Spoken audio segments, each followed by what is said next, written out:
Hello friend, good morning. Radhe Radhe. তোমরা সবাই কেমন আছো? আশা করি খুব ভালো আছো। পুজোতে অনেক অনেক আনন্দ করছো। শুভ শারদীয়ার শুভেচ্ছা সবাইকে। তো দেখো, সকাল এখন 5টা মতন বাজে আর আমরা ঘর থেকে বেরিয়েছি। এখন যাচ্ছি আমরা কোথায় সেটা অবশ্যই তোমাদের বলবো, বাট একটু পরে, সিক্রেট থাকুক। আর দেখো, এই যে আমাদের ঘরের সামনে যে পুজোটা হচ্ছে আমাদের মাঠে, তো সেটা তোমাদের একদমই দেখানো হয়নি, কারণ হচ্ছে আমি অনেকদিন ব্লগ করছি না। তো এই দেখো কী সুন্দর প্যান্ডেলটা হয়েছে। প্যান্ডেলের ভেতরটা অবশ্যই তোমাদেরকে দেখাবো, আগে ঘুরে আসি তারপর। তো এখন সকাল সকাল বেরিয়ে পড়ছি, কারণ হচ্ছে আমাদের 6:05 বাস ছিল। তো বাড়ির থেকে অনেকটাই দূর, তাই জন্য একটু তাড়াতাড়ি বেরিয়েছি, কারণ হচ্ছে 6:05, তো অনেকটাই হাতে টাইম ছিল আমাদের। বাট বলেন একটু দেরি হলে তখন তো এক সমস্যা হবে। তো ওই জন্য বাড়ির থেকে বেরিয়ে আমরা গিয়ে একটা বাস স্ট্যান্ডে এলাম, কারণ আমাদের বাসে ছিল যে আমরা যাওয়ার। তো বাস স্ট্যান্ডে এসে অনেক বোর ফিল করছিলাম, কারণ হচ্ছে লেট ছিল বাসের চাকায় একটু সমস্যা হয়েছে, ওই জন্য আসতে লেট হচ্ছিলো। তারপর ভাবলাম যে কী করবো, বসে বসে একটু চা আর বিস্কুট খেলাম। আমি অবশ্যই ঘর থেকে চা বিস্কুট খেয়েই বেরিয়েছিলাম। তারপরে ওই বলে না, মনের মধ্যে খুঁতখুত। চায়ের দোকানটা আমার একদমই পাশে ছিল, আমি এরকম বসে রয়েছি আর চায়ের দোকান দেখতে পাচ্ছি। তো আমি তো চা লাভার, ভাবলাম তাহলে একটু চা খেয়ে নিই, চলো। চা খেলাম, খাওয়ার 2 মিনিট মনে বসলাম, তারপরেই ফোন আসছে যে বাস ঢুকছে, তোরা উঠ। তারপরে আমরা রেডি টেডি হলাম ব্যাগ ট্যাগ নিয়ে। আর আমার মাম্মাম তো দেখো কী লেভেলের খুশি ও যখন শুনেছে না যে আমরা বাসে করে ঘুরতে যাব, সেটা ওর কাছে বিশাল বড় একটা আনন্দ। বাসে উঠতে খুব ভালোবাসে, কিন্তু একটা সমস্যা হয়ে গেছে। আমরা বাসে উঠে অনেকটাই জার্নি করেছি, অনেকটা এগিয়ে এসেছি। এই আসার পর কী হয়েছে, এই যে যেটা দেখতে পাচ্ছ ব্রিজটা, ওটা তো আশা করি সবাই চেনো। এই ব্রিজটা যাওয়ার পরে, আসার পর, আসার না, ব্রিজটা আসার আগে না, পরে হয়েছে ব্যাপারটা। ব্রিজগুলো চলে গেছে, অনেকটা এগিয়ে গেছে। হাওড়া ক্রস করে অনেকটা চলে গেছে। এই যে ঠিক এই মোমেন্টটাই ছিল। হ্যাঁ, তো আমাদের খুব শরীর খারাপ হয়ে গেছে, বিশেষ করে মাম্মামের প্রচণ্ড পরিমাণে বমি করেছে, করে তারপর আবার ঘুমিয়ে পড়েছে। আর গরম, তোমাদেরকে কী বলবো গরম কাকে বলে। আমি বাসে উঠেছি, তখন দিয়ে যে আমার এত অস্বস্তি হচ্ছে শরীরের মধ্যে, তোমাদের বলে বোঝাতে পারবো না।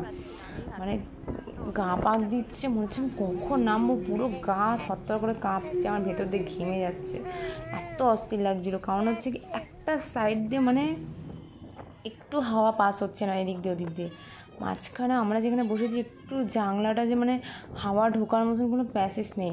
তারপর আমাদের সঙ্গে যারা এসছে, আমার হাজব্যান্ডের যে তোমাদের দাদা ভাইয়ের যে বন্ধু, সে বললো যে বৌদি তাহলে তুমি আমাদের সিটে এসে বসো, আর আমরা পেছনের সিটে তোমাদের সিটে গিয়ে বসছি।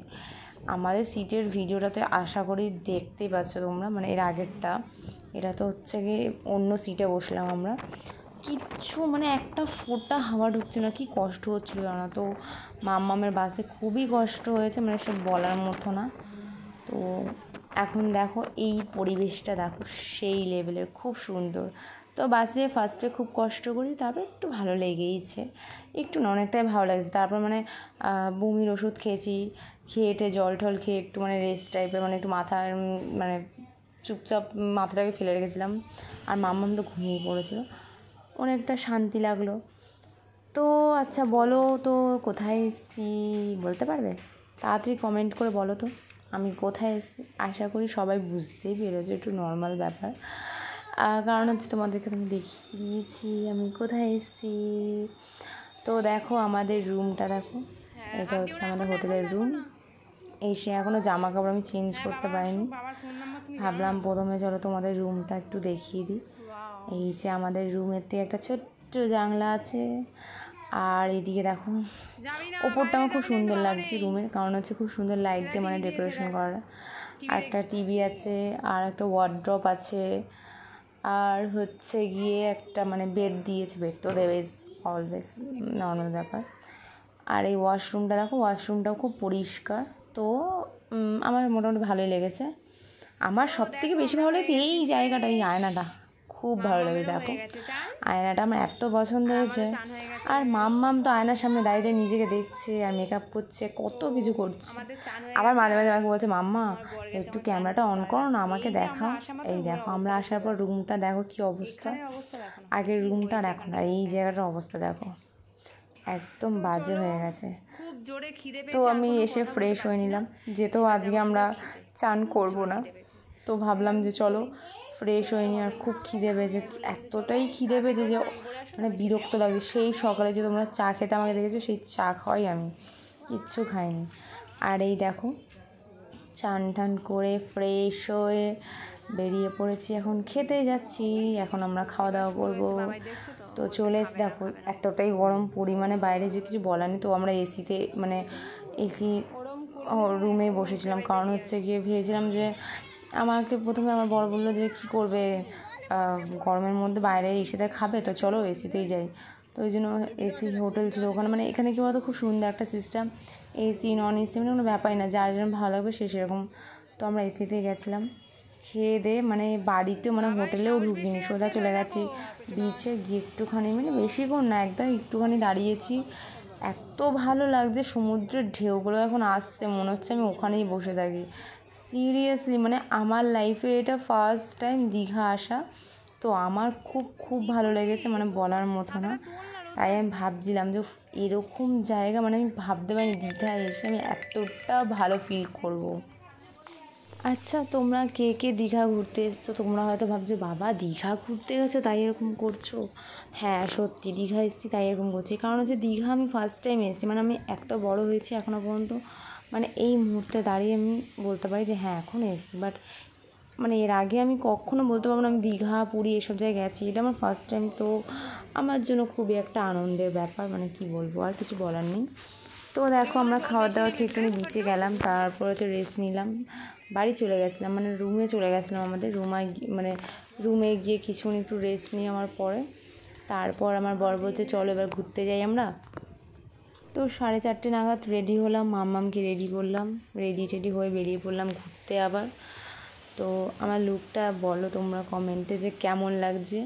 আমার এই হোয়াইট জামাটার উপরে আমি দেখো খুব সুন্দর করে হাতের মানে ফেব্রিকের কাজ করেছি। আমার খুব ইচ্ছে ছিল যে জামাটার মধ্যে আমি সুন্দর করে ফেব্রিকের কাজ করব, তার থেকেও বড় ইচ্ছে ছিল এই দেখো এই যে আমার মাম্মামের এই ভুলগুলো এত বাজে লাগে না। ওকে বারবার বলছি মাম্মাম তুই নিচ থেকে হাঁটাও, শুনবেই না, ও খালি এর ওপরে উঠে পড়বে, তার ওপরে উঠে পড়বে। তো যাই হোক আমি কিন্তু সত্যি কথা বলতে গেলে মানে আমার মানে আইডিয়াতে আমি মানে মনে হয় যে দীঘায় আসা আমার মনে হয় মানে কি বলবো একটা প্যাকেজ সিস্টেম হলে খুবই ভালো হয়। কারণ হচ্ছে এই দিনে 2-3 বার করে খাওয়ার জন্য খালি বাইরে যাওয়াটা একদমই আমার পছন্দ না। আর একটু সময় যদি নাই দিলাম ঘুরতে এসে, তা কী করে আর কি হবে। ঘুরতে এসে যদি 14 বার রুমে যেতে হয়, খাবারের জন্য যেতে হয়, তো প্যাকেজ সিস্টেম হলে কি হয় যে হ্যাঁ খাবারটা রুমে দিয়ে দিল, বা কল করলাম যে বা ওরা কল করে দিল যে খাওয়ার হয়ে গেছে ম্যাডাম। তো এই জিনিসগুলো খুবই সুবিধা হয়। তো এখানে দেখো আমরা যেহেতু প্যাকেজ সিস্টেম নিইনি, তো আমার খুবই বোর লাগছিলো। তো সেই ব্লগটাতে তো তোমাদের বলেছিলাম যখন আমরা মৌসুমি আইল্যান্ড গেছিলাম যে আমরা প্যাকেজে নিয়েছিলাম। হ্যাঁ খরচা একটু বেশি পড়েছিল। তো এখানেও দেখো খরচা তেমন একটা এমন না যে খরচাটা হচ্ছে সেফ হচ্ছে। দেখো একটা মানুষ যদি বাইরে বারবার হোটেলে খেতে যায়, তার গাড়ি ভাড়া বলো বা সবসময় হয়ে ওঠে না না যে হ্যাঁ চলো কোনো ব্যাপার না খেয়ে এবার হেঁটে গেলাম। বা আমাদের তাও সামনেই ছিল হোটেলের, মানে কি বলবো আমাদের রুম আর হোটেল খুব কাছাকাছি, তাহলেও মাঝে মাঝে হয় না ওরকম যে খেয়ে উঠে এবার এটা নিলাম সেটা নিলাম, তো এই করতে করতে বাজেটের বাইরে বেরিয়েই যায়। তো আমরা হচ্ছে কি এখন এসেছি দেখো মানে দীঘার যে মন্দিরটা জগন্নাথ মন্দির সেখানে এসেছি। তো আমার মাম্মামের একটা মানে ভুল হয়ে গেছে, বিশাল বড় বলতে পারো। মানে এত লাফালাফি করেছে যে প্যান্টটা বেচারি ছিঁড়ে গেছে। তো সেটা নিয়েই ঘুরেছেও, তারপর আবার প্যান্ট চেঞ্জ করে দেওয়া হয়েছে, প্যান্ট কিনেছি। আমরা যখন যাচ্ছিলাম ওখানে তখনই বাবাই এমন জোরে লাফিয়েছে যে প্যান্টটা ছিঁড়ে গেছে মন্দিরে যাওয়ার আগেই। তারপর মন্দিরে যখন ঢুকছি তখন বাবাই বলছে আমার প্যান্ট ছেঁড়া। আমি বলছি কী হলো ব্যাপারটা, প্যান্টটা তো ভালোই ছিল। জিন্সের প্যান্টটাও এতটাই লাফিয়েছে যে জিন্সের প্যান্টটা ছিঁড়ে গেছে। আবার ওর জন্য মন্দির থেকে বেরিয়ে না করে আধ ঘন্টা থেকে 40 মিনিট এরকম হচ্ছে কি, এতটা সময় হচ্ছে শুধু ওর পেছনে দিতে হয়েছে। কারণ হচ্ছে গিয়ে প্যান্টটা ছিঁড়ে গেছে, প্যান্টের দোকান পাচ্ছি না, শুধু খাওয়ার দোকান আর খাওয়ার দোকান, একটা প্যান্টের দোকান নেই, মানে কোনো জামা কাপড়ের দোকানই পাচ্ছি না। পরে ফাইনালি অনেক কষ্ট করে একটা দোকান পেয়েছি, সেখানে গিয়ে হাফ প্যান্ট পেয়েছি, তাও আবার মানে ফুল প্যান্ট পাইনি। তো যাই হোক, সেই হাফ প্যান্টটাই কিনেছি, মানে কাজ চলার মতন।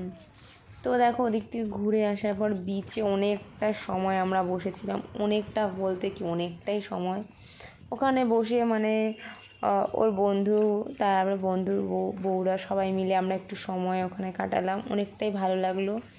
আর আমার মামকে দেখো কীভাবে হাঁটছে, মানে কি বলবো, মানে ও কারোর কথা ভাবে না, কোনো ব্যাপার না, বিন্দাস লাইফ, যেখানে যা পাচ্ছে করছে। আর এটা কিনে দাও, সেটা কিনে দাও, এই খাবো সেই খাবো, মানুষ তো এরকম বলে, তা না, খালি এটা খেলনা সেটা খেলনা এই করছে। তো ফাইনালি আজকে সন্ধ্যেটা খুবই ভালো কেটেছে। তারপর দেখো এই যে চলে এসেছি রুমে আসার আগে আমি ওকে বলেছি আমি কিন্তু খুব টায়ার্ড, অলরেডি 11:15 বাজে তখন। তো বলছে ঠিক আছে চলো রুমে খাবারটা নিয়ে চলে যাই, তাহলে আর বাইরে আসতে হবে না। তো রুমে এসেছি তখন বাজে 12টা, ভাবতে পারো।